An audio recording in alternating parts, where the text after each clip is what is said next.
Morning, dear student. Welcome to all of you on my YouTube channel SK Mission Next Gen.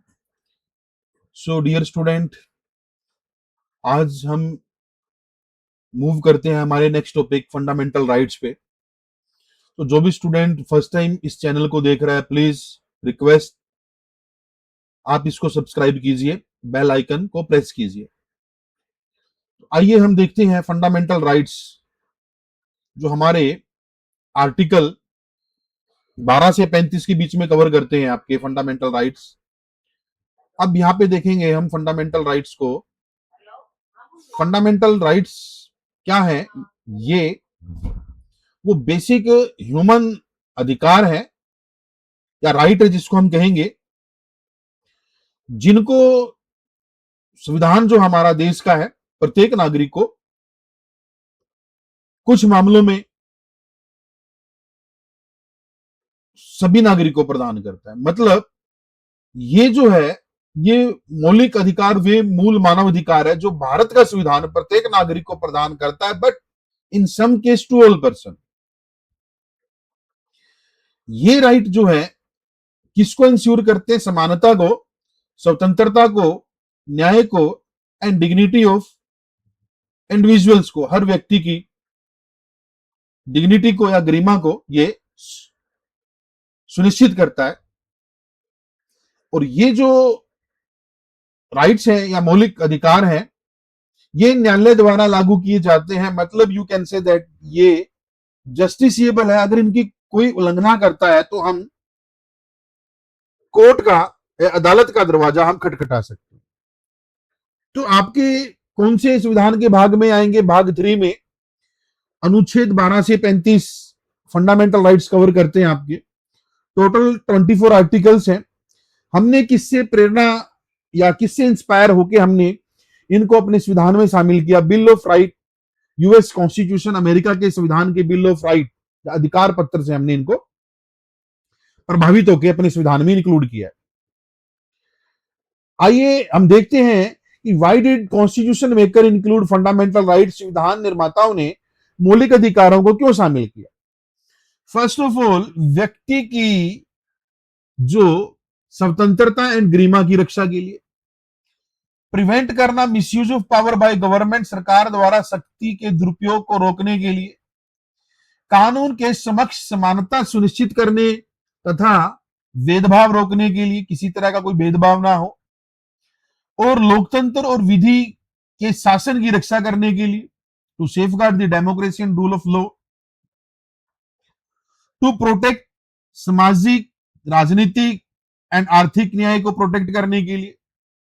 To protect अल्पसंख्यक और कमजोर वर्ग के हितों की रक्षा करने के लिए। टू इनेबल सिटीजन्स, जो भी नागरिक हैं, उनको अपने मौलिक अधिकारों के प्रवर्तन, या यू कैन से दैट अगर कोई इनके मौलिक अधिकारों की वायलेशंस करता है तो प्रत्येक नागरिक को इतना अधिकार देना कि वो उच्चतम न्यायालय और उच्च न्यायालय का दरवाजा खटखटा सके अपने अधिकारों की रक्षा के लिए। इसलिए संविधान के अंदर इनको इंक्लूड किया गया। आइए हम नेक्स्ट देखते हैं। मौलिक अधिकार में सबसे पहले समानता का अधिकार, आर्टिकल 14 से 18 इसको कवर करता है। कानून के समक्ष समानता तथा कानून का समान संरक्षण। धर्म, जाति, नस्ल, लिंग या जन्म स्थान के आधार पर भेदभाव के ऊपर कंप्लीट रोक। Equality of opportunity in public employment, सार्वजनिक रोजगार में समान अवसर। Abolition of untouchability and title, अस्पृश्यता और उपाधियों का उन्मूलन करना। सेकंड देखेंगे, राइट टू फ्रीडम में आर्टिकल 19 से 22 कवर करता है। 21A को बाद में इंक्लूड किया गया था अमेंडमेंट के द्वारा। 6 फ्रीडम, इसमें आपका बोलने की आजादी, अपने आप को अभिव्यक्त करने की आजादी, शांतिपूर्ण सभा करना, संघ या संगठन बनाना, देश में स्वतंत्र कहीं पे भी विचरण करना, कहीं पे भी निवास स्थान करना, कोई भी व्यवसाय एंड पेशे को अपनाना। Protection in respect of conviction for offence, अपराधों के संबंध में दोष सिद्धि से संरक्षण देना। जीवन एंड व्यक्ति की स्वतंत्रता का रक्षा करना। And protection against arrest and detention, गिरफ्तारी अगर हम कोई बोलेंगे, और जो डिटेंशन है जिसको हम बोलेंगे किसी को जबरन या निरोध के विरोध में संरक्षण देना। राइट टू एजुकेशन, 6 से 14 साल के बच्चों के लिए शिक्षा का अधिकार, अनुच्छेद 21A में इसको ऐड किया गया। नेक्स्ट देखिए, right against exploitation, article 23 to 24, शोषण के विरुद्ध अधिकार, मानव तस्करी तथा बेगार को प्रोहिबिट करना, रोकना, एंड प्रोहिबिट करना एम्प्लॉयमेंट 14 वर्ष से कम आयु के बच्चों को खतरनाक उद्योग एंड व्यवसाय में काम करने से रोकना। Right to freedom of religions, धर्म की स्वतंत्रता का अधिकार, article 25 to 28, freedom of conscience, free profession, practice and propagation of religion, किसी भी धर्म को अपनी स्वतंत्रता के हिसाब से अपनाने का, मानने का, उसका पालन करने का, उसका प्रचार करने का अधिकार है। धार्मिक मामलों का प्रबंधन करने की स्वतंत्रता, किसी विशेष धर्म के प्रचार हेतु कर लगाने के ऊपर रोक, फ्रीडम किसी विशेष धर्म के, freedom from religious instruction in certain education institution, कुछ शैक्षणिक संस्थानों में धार्मिक शिक्षा से स्वतंत्रता। नेक्स्ट देखेंगे cultural and educational right, article 29 to 30 में अल्पसंख्यकों की भाषा, लिपि और कल्चर, संस्कृति का संरक्षण करना। अल्पसंख्यकों को अपनी पसंद के शैक्षणिक, अगर हम बात करेंगे, संस्थान स्थापित संचालन करने का अधिकार। नेक्स्ट देखेंगे राइट टू कॉन्स्टिट्यूशनल रेमेडी, संवैधानिक उपचारों का अधिकार। सिटीजन जो है, नागरिक अपने मौलिक भूत अधिकारों की रक्षा करने के लिए अगर उनका कोई भी वायलेशन करता है, वो सुप्रीम कोर्ट अपोज कर सकता है, और डॉक्टर भीमराव अंबेडकर ने इसे संविधान की आत्मा और हृदय कहा है। तो ओरिजिनली संविधान के अंदर 7 फंडामेंटल राइट्स थे, बट इसमें से अब 6 फंडामेंटल राइट्स है, जिसमें से राइट टू प्रॉपर्टी जो आर्टिकल 31 में आता था उसको रिमूव किया गया 44th अमेंडमेंट 1978। अब ये लीगल राइट है अंडर आर्टिकल 300A, और ये सभी के सभी जो आर्टिकल हैं आपके फंडामेंटल राइट्स 12 से 35 और टोटल इनकी संख्या 24 है, इसमें कवर करते हैं। तो आई होप स्टूडेंट आपको यहाँ पे पता चला। तो आइए एक एक आर्टिकल को हम यहाँ पे डिस्कस करते हैं डिटेल में। आर्टिकल 12 डेफिनेशन ऑफ स्टेट, इसमें राज्य की परिभाषा के बारे में बताया गया। ये अनुच्छेद मौलिक अधिकारों के उद्देश्य से राज्य की परिभाषा व्यक्त करता है कि राज्य में क्या क्या शामिल होगा। राज्य में भारत की केंद्र सरकार एवं संसद, राज्य सरकार एवं राज्य विधानमंडल और सभी स्थानीय प्राधिकरण जो भी इंडिया के अंदर इंक्लूड है, तथा भारत के भीतर सरकार के नियंत्रण या अधीन कार्य करने वाले अन्य प्राधिकरण एवं निकाय, ये सभी के सभी स्टेट की डेफिनेशन में कवर करेंगे। सिंपल सी बातों में ये हमें बताता है मौलिक अधिकारों का उल्लंघन होने पर हम किनके विरुद्ध कार्रवाई कर सकते हैं। आर्टिकल 13 मौलिक अधिकारों के विरुद्ध कोई भी कानून, law inconsistent with fundamental right, राज्य द्वारा बनाया गया कोई भी ऐसा कानून जो मौलिक अधिकारों के विरुद्ध हो या उन्हें छीनता हो, तो उनको वॉइड करार किया जाएगा उतनी ही सीमा तक जितना वो इनकंसिस्टेंट है। लॉ जो है, कानून में संसद एवं राज्य विधानमंडल द्वारा बनाए गए कानून, अध्यादेश, नियम, विनियम, प्रथाएं एवं रीति रिवाज शामिल है जिन्हें कानून के द्वारा मान्यता प्राप्त है। तो सिंपल से शब्दों में अगर हम बात करेंगे, यदि कोई कानून मौलिक अधिकारों का उल्लंघन करता है तो वह उस सीमा तक असामान्य रहेगा। आर्टिकल 14 इक्वलिटी का प्रावधान, कानून के समक्ष समानता, राज्य सभी व्यक्ति को कानून के समक्ष समानता तथा कानून का समान संरक्षण प्राप्त होगा। राज्य बिना युक्ति संगत वर्गीकरण के किसी भी व्यक्ति के साथ असमान व्यवहार नहीं कर सकता, अनइक्वल ट्रीट नहीं कर सकता बिना किसी रीजनेबल क्लासिफिकेशंस के एंड जस्टिफाइबल रीजंस के। तो कानून की नजर में सभी समान है, कोई भी कानून से ऊपर नहीं है। आर्टिकल 15 प्रोहिबिशन ऑफ डिस्क्रिमिनेशन, भेदभाव का निषेध, यह कहता है कि राज्य में किसी नागरिक के साथ धर्म, नस्ल, जाति, लिंग या जन्म स्थान के आधार पर भेदभाव नहीं करेगा। और यह भी कहा है कि राज्य महिलाओं, बच्चों सामाजिक एवं शैक्षणिक रूप से पिछड़े वर्ग, socially educationally backward class and schedule caste अनुसूचित जातियां एंड शेड्यूल ट्राइब अनुसूचित जनजातियों के लिए विशेष प्रावधान बना सकता है। तो यहाँ पे ये कहेंगे कि धर्म, जाति, लिंग, नस्ल या जन्म के आधार पर भेदभाव नहीं किया जा सकता किसी के साथ भी। आर्टिकल 16 लोक सेवाओं में समान अवसर, राज्य के अधीन अगर हम बात करेंगे सरकारी नौकरियों पद पर सभी नागरिकों को समान अवसर प्राप्त होगा। किसी के साथ धर्म, जाति, लिंग, वंश, जन्म स्थान या निवास के आधार पर कोई भेदभाव नहीं किया जाएगा। स्टेट जो राज्य है socially economically backward class, schedule caste अनुसूचित जाति एंड एसटी अनुसूचित जनजातियों के पदों में आरक्षण प्रदान कर सकता है। तो everyone has the equal right to get government job, सभी नागरिकों को नौकरी में समान अवसर मिलेगा, बट कमजोर वर्ग के लिए आरक्षण का प्रावधान किया जा सकता है। आर्टिकल 17 अस्पृश्यता का उन्मूलन, अबोलिशन ऑफ अनटचेबिलिटी, इसमें यह कहा गया है कि अस्पृश्यता या अनटचेबिलिटी का पूर्णतः उन्मूलन किया गया है, इसको किसी भी हालत में प्रैक्टिस नहीं किया जाएगा। अस्पृश्यता का किसी भी रूप में पालन करना दंडनीय अपराध माना जाएगा। तो अनटचेबिलिटी या छुआछूत को पूरी तरह समाप्त कर दिया गया है, इसका पालन करना कानूनी अपराध होगा। नेक्स्ट देखेंगे आर्टिकल 18, अगर हम बात करेंगे तो डियर स्टूडेंट, इससे पहले आपको 17 अच्छे से समझ में आ गया कि क्या आर्टिकल किसकी बात करता है।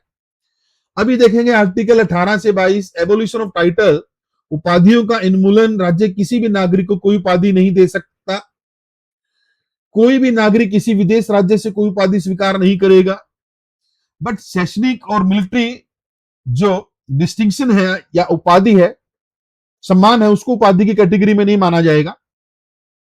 जैसे भारत में अगर कोई सर, राय बहादुर जैसे वंशानुगत या कोई भी नाम लगाएगा वो अलाउड नहीं है, बट बीए, एमए, पीएचडी या फिर परमवीर चक्र जैसे नाम यहाँ पे मान्य होंगे। अनुच्छेद 19 या प्रोटेक्शन ऑफ सिक्स फ्रीडम की अगर हम बात करेंगे, सभी नागरिकों को 6 स्वतंत्रताएं प्राप्त है, बोलने की, अपने आप को व्यक्त करने की फ्रीली, स्वतंत्र रूप से। अगर हम बात करेंगे बिना हथियारों के शांतिपूर्ण तरीके से इकट्ठा होने की आजादी, संघ या संगठन बनाने की स्वतंत्रता, भारत में स्वतंत्र रूप से किसी भी कोने में आने जाने का पूर्णतः अधिकार, भारत के किसी भी भाग में निवास एवं बसने की स्वतंत्रता, और भारत में व्यवसाय, व्यापार या पेशा चुनने की स्वतंत्रता, कोई भी वैध व्यापार या व्यवसाय अपनाने का अधिकार है। यहां पे वैध वर्ड यूज किया गया। आर्टिकल 20 अगर हम बात करेंगे तो सिंपल सी बात करते हैं आर्टिकल 20 की, protection in respect of conviction of offence, अपराधियों के दोष सिद्धि के संबंध में संरक्षण, किसी भी व्यक्ति को ऐसे कार्य के लिए दंडित नहीं किया जा सकता जो उसके किए जाने के समय अपराध ना हो। नेक्स्ट, किसी भी व्यक्ति को एक अपराध के लिए 2 बार दंडित नहीं किया जा सकता। Next, no person accused of any offence shall be compelled to be witness against himself, किसी भी व्यक्ति को अपने ही विरुद्ध साक्ष्य देने के लिए बाध्य नहीं किया जा सकता। तो अनुच्छेद 20 अगर कहेंगे, ये अनुचित दंड और अन्यायपूर्ण, जो अगर हम बोलेंगे कि किसी के भी साथ कोई ऐसा काम करने से रोकता है या सुरक्षा प्रदान करता है, protection of life and personal liberty, जीवन एंड व्यक्तिगत स्वतंत्रता का अधिकार, no person shall be deprived of his life and personal liberty except according to the procedure established by law, किसी भी व्यक्ति को विधि द्वारा स्थापित प्रक्रिया के अनुसार ही उसके जीवन या व्यक्तिगत स्वतंत्रता से वंचित किया जा सकता है। It guaranteed not only physical existence but also dignity of life, यह केवल जीवित रहने का अधिकार नहीं है बल्कि गरिमापूर्ण जीवन का अधिकार भी सुनिश्चित करता है। The Supreme Court has interpreted it widely to include right to live with human dignity, clean environment, education, health and shelter. सर्वोच्च न्यायालय ने इसको व्यापक व्याख्या करते हुए इसमें स्वच्छ पर्यावरण, शिक्षा, स्वास्थ्य, आश्रय, निजता या कानूनी सहायता, शीघ्र न्याय आदि अधिकारों को भी शामिल किया। तो सिंपल सी बातों में आर्टिकल 21 भारत संविधान का सबसे व्यापक और महत्वपूर्ण मौलिक अधिकार है। तो डियर स्टूडेंट, यहां तक सभी को समझ में आया। Article 22 protection against arrest and detention, गिरफ्तारी एवं अगर किसी को डिटेन किया गया है, रोका गया है, उसके विरुद्ध संरक्षण। Right to be informed of the ground of arrest, किसी भी व्यक्ति को गिरफ्तारी का कारण बताने का अधिकार। Right to consult and be defended by legal practitioner of one choice, उसे अपनी पसंद के वकील से परामर्श एवं बचाव करने का अधिकार। Right to be produce before the nearest magistrate within 24 hour of arrest, गिरफ्तार व्यक्ति को 24 घंटे के भीतर निकटतम मैजिस्ट्रेट के समक्ष प्रस्तुत करना अनिवार्य है। No person shall be detained in custody beyond 24 hour without the order of magistrate, magistrate के आदेश के बिना 24 घंटे से अधिक हिरासत में नहीं रखा जा सकता। In case of preventive detentions, to prevent a person from acting in a manner prejudicial to the security of the state, parliament can provide for law। यहां पे ये कहा गया प्रिवेंटिव डिटेंशन के मामलों में संसद कानून द्वारा विशेष प्रावधान कर सकती है। सिंपल सी बातों में आर्टिकल 22 मनमानी तौर पे गिरफ्तारी और अवैध हिरासत से नागरिक की रक्षा करता है, बट कुछ मामलों के अंदर यहां पे प्रिवेंटिव डिटेंशन को यहां पे देश की सुरक्षा उनको ध्यान में रखते हुए पार्लियामेंट उसके लिए लॉ प्रोवाइड कर सकता है। आर्टिकल 23 देखिए, यहां पे provision of traffic in human being and force labour मानव तस्करी एंड जबरन श्रम का विरोध। Traffic in human being such as selling, buying and transporting for exploitation is prohibited. मानव तस्करी जैसे खरीद फरोख्त शोषण के उद्देश्य से प्रतिबंधित है। बेगार and other similar form of force labour are prohibited, किसी से जबरन श्रम तथा अन्य सभी प्रकार के फोर्स लेबर को यहाँ पे प्रोहिबिट किया गया है। Any contravention of this provision is an offence punishable by law, इस प्रावधान का उल्लंघन कानून के अनुसार दंडनीय अपराध है। This article apply not only to state but also to private person, very very most important, ये अनुच्छेद केवल राज्य पर ही नहीं बल्कि निजी व्यक्तियों पर भी लागू होगा। तो सिंपल सी बात है, किसी भी व्यक्ति से जबरन काम कराना या मानव तस्करी करना संविधान के विरुद्ध और दंडनीय अपराध माना जाएगा। Article 24 prohibitions of employment of children in factory, कारखानों आदि में बाल श्रम का विरोध। No child below the age of 14 year shall be employed to work in any factory, mine और एनी अदर हजार्डस एम्प्लॉयमेंट। 14 वर्ष से कम आयु के किसी भी बच्चे को कारखानों या किसी भी खान में या किसी भी खतरनाक कार्य में आप उसको नियोजित नहीं कर सकते। State shall make stable provision for this by law, राज्य इस उद्देश्य की पूर्ति हेतु आवश्यक कानून बना सकता है। It aim to protect children from exploitation and to ensure their health in development and education, इसका उद्देश्य बच्चों को शोषण से बचाना तथा उनके स्वस्थ विकास और शिक्षा को सुनिश्चित करना। तो 14 वर्ष से कम आयु के बच्चों को खतरनाक उद्योगों में काम कराना कंप्लीटली प्रतिबंधित है। Article 25 freedom of conscience and profession, practice and propagation of religions, यहां पे ये कहा है किसी भी व्यक्ति को स्वतंत्रता है किसी भी धर्म को अपनाने की, उसका पालन करने की, प्रचारण प्रसार करने की। Freedom of conscience and right to freely to profess, practice and propagate religions, उसको अपना सकता है, प्रचार कर सकता है, पालन कर सकता है। Subject to public order, morality and health and to other provision of part 3, but यह अधिकार जो है सब्जेक्टेड होगा, संविधान के अन्य प्रावधानों के अधीन होगा, जैसे पब्लिक ऑर्डर, नैतिकता, स्वास्थ्य। State can make law regulating and restricting any economic, financial, political और other secular activity associated with religious practice, राज्य धर्म से संबंधित आर्थिक, वित्तीय, राजनीतिक या अन्य लौकिक गतिविधियों को विनियमित या प्रतिबंधित कर सकता है। Social welfare and reforms law can be made even if they affect religious practice, सामाजिक कल्याण एवं सुधार के लिए राज्य कानून बना सकता है भले ही उससे धार्मिक प्रथाएं प्रभावित हो, वेरी वेरी मोस्ट इंपोर्टेंट। तो कहने की बात है, हर व्यक्ति को अपनी पसंद का धर्म मानने का, उसको पालन करने का, उसको प्रचार करने का अधिकार है, बट ये अधिकार एब्सोल्यूट नहीं है, very very most important. Freedom to manage religious affair, धार्मिक मामलों के प्रबंधन की स्वतंत्रता, प्रत्येक धार्मिक संप्रदाय को या उसकी किसी भी भाग को निम्नलिखित अधिकार प्राप्त है। धार्मिक एंड परोपकारी संस्थाओं की स्थापना कर सकता है, उनका संचालन कर सकता है।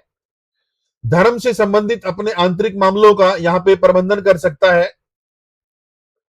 अगर हम यहाँ पे देखेंगे, वो चल एवं अचल संपत्ति अर्जित कर सकता है, उसका स्वामित्व कर सकता है, और कानून के अनुसार उस संपत्ति का प्रशासन प्रबंधन कर सकता है, उसका रख रखाव कर सकता है, but according to law. But ये राइट जो है subject to the public order, morality and health and other provision of part 13, मतलब you can say that it's not an absolute, it is subjected to the other provision of the part 3 sorry. तो प्रत्येक धार्मिक संप्रदाय को अपनी धार्मिक संस्थाओं और संपत्तियों का प्रबंधन करने का अधिकार है, लेकिन यह अधिकार भी उचित संवैधानिक सीमाओं के अधीन है। तो स्टूडेंट यहां तक सभी को समझ में आया आर्टिकल 26। नेक्स्ट देखेंगे हम आर्टिकल 27। किसी विशेष धर्म के प्रचार हेतु कर देने की स्वतंत्रता को लेकर यहाँ पे बात की गई है। किसी भी व्यक्ति को यहाँ पे ऐसे कर देने के लिए बाध्य नहीं किया जाएगा जिसका उपयोग किसी भी विशेष धर्म या धार्मिक स्वतंत्रता धार्मिक संप्रदाय के प्रचार या संरक्षण के लिए किया जाए, मतलब यहाँ पे कंपेल नहीं किया जा सकता। एंड सिंपल वर्ड की अगर हम बात करेंगे, राज्य किसी भी विशेष धर्म को बढ़ावा देने या उसका समर्थन करने के लिए कर से प्राप्त धन का उपयोग नहीं कर सकता। तो सिंपल से शब्दों में कहेंगे, सरकार करदाताओं के पैसों का उपयोग किसी एक धर्म के प्रचार एवं प्रसार के लिए यूज नहीं कर सकती। आर्टिकल 28 देखिए, freedom as to attendance at religious instructions और religious worship in certain educational institution. कुछ शैक्षणिक संस्थानों में धार्मिक शिक्षा या उपासना में भाग लेने की स्वतंत्रता। No religious instruction shall be provided in any educational institution wholly ventured out of the state fund. जो भी शैक्षणिक संस्थान पूर्णतः राज्य निधि से संचालित होते हैं, मतलब जिसमें पूर्ण स्टेट फंड यूज हो रहा है, उसमें धार्मिक शिक्षा नहीं दी जाएगी। Very very most important. But religious instruction may be provided in an institution which is recognized or aided by the state if it was imparted in that institution before it come under state aid। मतलब राज्य द्वारा मान्यता प्राप्त या उससे सहायता प्राप्त ऐसे संस्थान जहां राज्य के अधीन आने से पहले से ही वहां पे धार्मिक शिक्षा दी जाती थी, वहां पे वो धार्मिक शिक्षा कंटिन्यू रह सकती, जारी रह सकती है। No student shall be compelled to take part in any religious instruction or religious worship in any educational institution. किसी भी विद्यार्थी को धार्मिक शिक्षा लेने या धार्मिक उपासना में भाग लेने के लिए बाध्य नहीं किया जा सकता। However, a student below 18 year can take part in it with his consent of his parents and guardian। 18 वर्ष से कम आयु का विद्यार्थी अपने माता पिता या अभिभावक की सहमति से इसमें भाग ले सकता है। तो सिंपल से शब्दों में, किसी भी छात्र को उसकी इच्छा के विरुद्ध धार्मिक शिक्षा या पूजा में भाग लेने के लिए मजबूर नहीं किया जा सकता। आइए next article 29, protection of interest of minority, अल्पसंख्यकों के हितों का संरक्षण करना। Any section of citizen residing in the territory of India having a distinct language, script और culture of it own shall have the right to conserve the same. Bharat में रहने वाले नागरिकों के किसी भी वर्ग जिसकी अपनी भाषा, लिपि या संस्कृति है, उसे उसका संरक्षण करने का अधिकार है। No citizen shall be denied admission into any educational institution maintained by the state or receiving aid out of state fund on ground only of religion, race, language or any of them। किसी भी नागरिक को केवल धर्म, जाति, भाषा या इनमें से किसी भी आधार पर राज्य द्वारा संचालित या राज्य सहायता प्राप्त शैक्षणिक संस्थानों में प्रवेश से वंचित नहीं किया जा सकता। तो यू कैन से दैट प्रत्येक समुदाय को अपनी भाषा, लिपि और संस्कृति को सुरक्षित करने का अधिकार है तथा केवल धर्म या भाषा के अधिकार पर उसको प्रवेश से वंचित नहीं किया जा सकता। Very very most important. And article 30 देखिए, right of minority to establish and administer educational institution. अल्पसंख्यकों को शैक्षणिक संस्थान स्थापित एवं संचालित करने का अधिकार। धर्म या भाषा के आधार पर सभी अल्पसंख्यकों को अपनी पसंद के शैक्षणिक संस्थान स्थापित करने का, उनका प्रशासन करने का पूर्णतः अधिकार है। In granting aid to educational institutions, state shall not discriminate against any educational institution on this ground। मतलब राज्य सहायता देते समय केवल इस आधार पर किसी भी अल्पसंख्यक शैक्षणिक संस्थानों के साथ भेदभाव नहीं करेगा कि उसका प्रबंधन किसी अल्पसंख्यक समुदाय द्वारा किया जाता है। तो यहाँ पर धार्मिक एवं भाषाई अल्पसंख्यकों को अपनी पसंद के स्कूल, कॉलेज, शैक्षणिक संस्थान खोलने का और उनको चलाने का संवैधानिक अधिकार है। तो इंपॉर्टेंट फैक्ट्स यहाँ पे देख लेते हैं डियर स्टूडेंट्स। जो आर्टिकल 21A में जो 6 से 14 साल के बच्चों को शिक्षा का मौलिक अधिकार बनाया गया, निःशुल्क एंड अनिवार्य है, ये कौन सा संशोधन था? 86th amendment 2002। तो I hope dear student article 30 तक आपको एक एक चीज अच्छे से समझ में आई होगी, विद फैक्ट एंड कंटेंट मैंने यहाँ पे अच्छे से डाला हुआ है। तो आइए हम आर्टिकल 32 से की तरफ मूव करते हैं। आर्टिकल 32 संविधानिक जो है उपचारों का अधिकार, राइट टू कॉन्स्टिट्यूशनल रेमेडी, ये आर्टिकल गारंटी देता है राइट अधिकार सुप्रीम कोर्ट में मूव करने की। अगर आपका मौलिक भूत अधिकार अगर वायलेट करता है कोई भी, उसको सुप्रीम कोर्ट यहां पे रिट इशू कर सकता है, जैसे हेबस कॉर्पस, प्रोहिबिशंस, परमादेश, क्यू वारंटो, प्रतिषेध, सर्स्योरेरी, प्रोहिबिशन सॉरी प्रतिदेश, क्यू वारंटो, अधिकार, पृच्छा, सर्स्योरेरी, उत्प्रेषण। तो ये जो राइट है ये अपने आप में फंडामेंटल राइट है, very very most important. Article 32 in itself is a fundamental right which guarantee the right to move to the Supreme Court in case of the violations of the fundamental rights so that they can enforce it। कोई भी fundamental right है, अगर कोई किसी भी व्यक्ति का मौलिक अधिकारों का उल्लंघन होता है तो वह सीधा सर्वोच्च न्यायालय के लिए जा सकता है।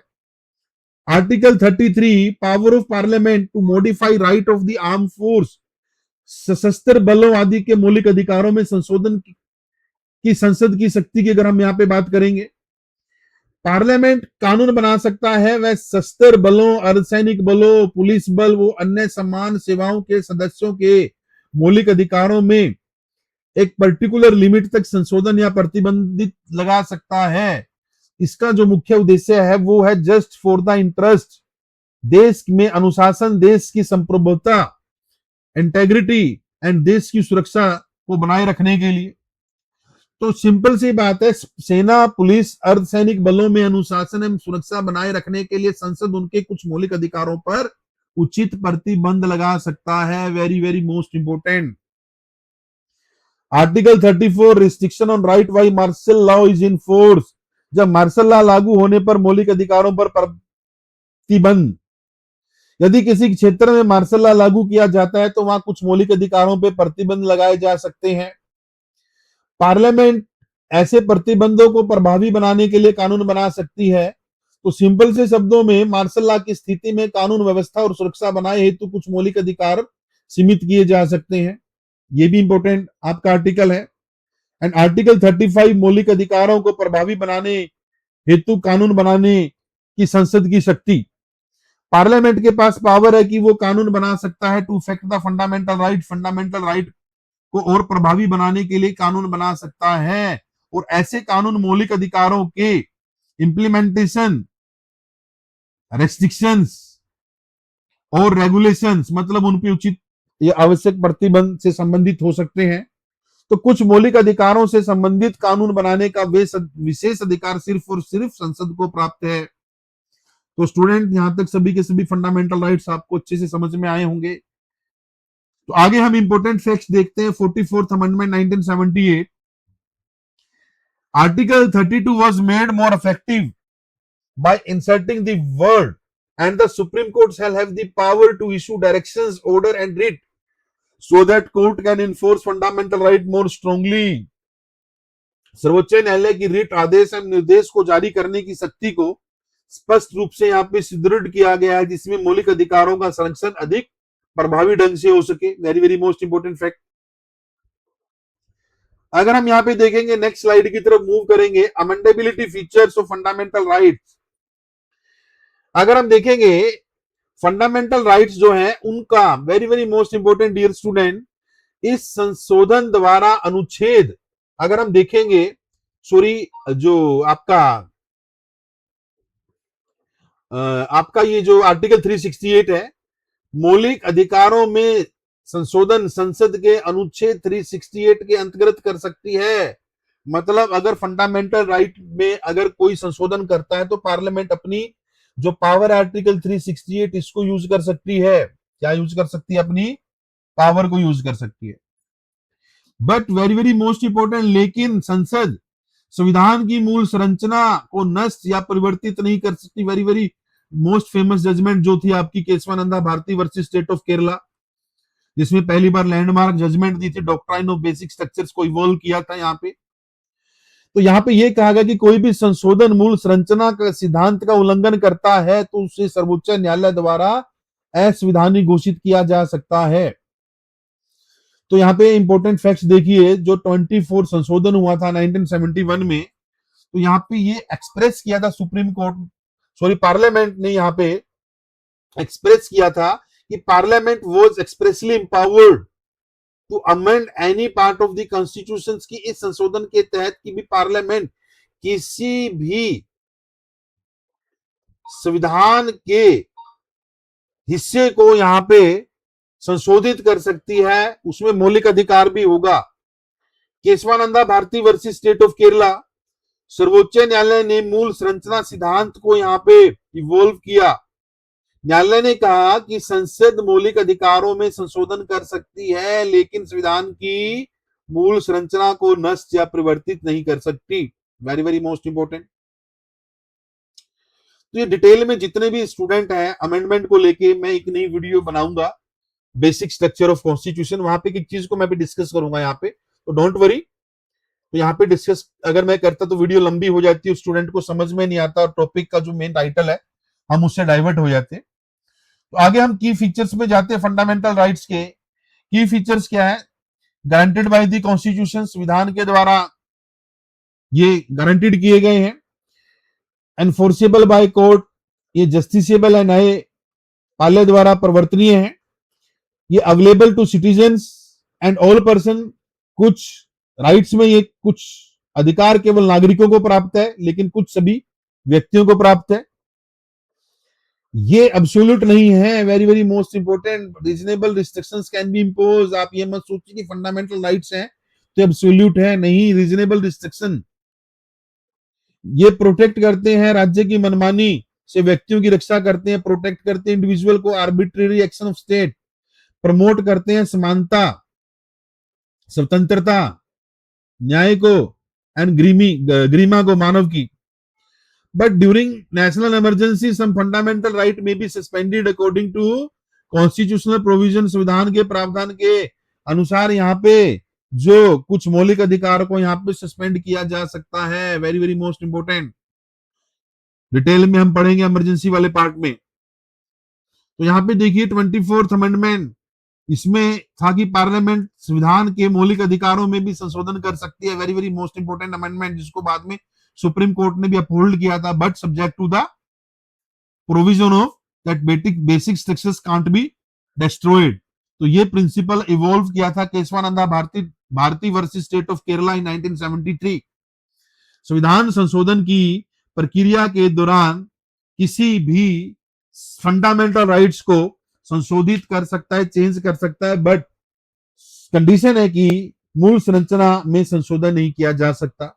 तो डियर स्टूडेंट, आपको फंडामेंटल राइट्स अच्छे से समझ में आया होगा कि फंडामेंटल राइट्स को क्यों संविधान में इंक्लूड किया गया, मकसद क्या था ड्राफ्टिंग मेंबर के द्वारा, इसको जब संविधान निर्माताओं ने इसको क्यों इंक्लूड किया, कैसे आर्टिकल 32 के तहत सुप्रीम कोर्ट हमारी रक्षा करता है, और कैसे डॉक्ट्राइन ऑफ बेसिक स्ट्रक्चर्स को इवॉल्व किया। तो डियर स्टूडेंट, अगर आपको ये वीडियो अच्छे लगी तो आप प्लीज इसको सब्सक्राइब कीजिए। तो मिलते हैं डियर स्टूडेंट नेक्स्ट वीडियो में। तो हमारी जो नेक्स्ट वीडियो होंगी वो भी आपके पॉलिटी के अच्छे और इंपॉर्टेंट टॉपिक के ऊपर होगी और उनको बिल्कुल सरल और आसान शब्दों में आपको बताया जाएगा। तो तब तक के लिए बाय बाय, मिलते हैं नेक्स्ट वीडियो में। Thanks dear student.